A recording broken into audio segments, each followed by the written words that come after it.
दोस्तों, जो एलपीजी के सिलेंडर्स के प्राइस बढ़ रहे हैं, अभी हम सभी लोग महसूस कर रहे होंगे कि उसके जो गवर्नमेंट कह रही है कि ये अपोजिशन द्वारा पैनिक फैलाया गया है या किसी अन्य लोगों के द्वारा पैनिक फैलाया गया है।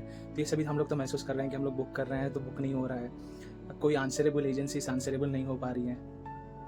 उसके बाद फिर जो बुक कर रखा है उन लोगों के लिए 20-25 डेज़ का सिर्फ डिलीवरीज में लेट हो रहा है। तो ये सब चल रही है। चलो ठीक है, ये सब तो न्यूज़ वाले बता ही रहे हैं, तो ये सब तो जानते हैं। लेकिन हम लोग इस वीडियो में हम लोग देखने की कोशिश करेंगे गवर्नमेंट का स्टैंड क्या है, गवर्नमेंट ने क्या क्या एक्शंस लिया है हम लोग को ये प्रॉब्लम से बाहर निकालने के लिए, और क्या क्या प्रॉब्लम्स हो सकती है। तो पहले तो आप एनर्जीज वगैरह पे भी ध्यान दीजिए, पेट्रोल डीजल जो इस्तेमाल कर रहे हैं वो सब भी ध्यान दीजिए। फ्यूचर में कुछ भी हो सकता है, तो थोड़ा सा इस पर ध्यान रखिएगा। तो आते हैं फिर, पहले गवर्नमेंट ने क्या किया। पहले एसेंशियल कमोडिटीज़ एक्ट उन लोगों ने निकाला था 9 तारीख को ही, ठीक है, इसी महीने के 9 तारीख को।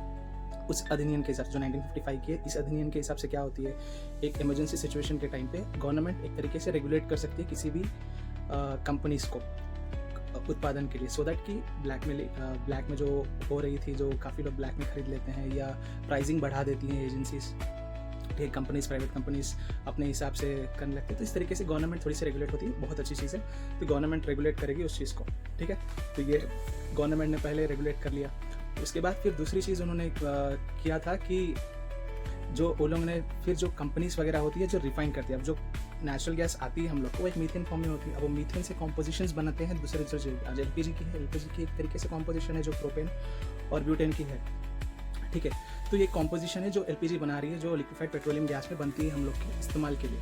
तो वो जो रिफाइनरी कंपनीज को उन्होंने कहा आप सभी चीज़ साइड रखिए और डोमेस्टिक जो एलपीजी है उस पर फोकस करिए उत्पादन करने की। तो उन लोगों ने नियरली 25%, गवर्नमेंट का कहना है कि 25% उत्पादन बढ़ चुका है इस प्रॉब्लम को सॉल्व करने के लिए, तो पैनिक होने की ज़रूरत नहीं। तो उन लोगों ने इस तरीके से उत्पादन एलपीजी के ऊपर फोकस दिया, जो कि केरोसिन या अन्य गैसेस या अन्य केमिकल्स भी बनते हैं इस चीज़ से।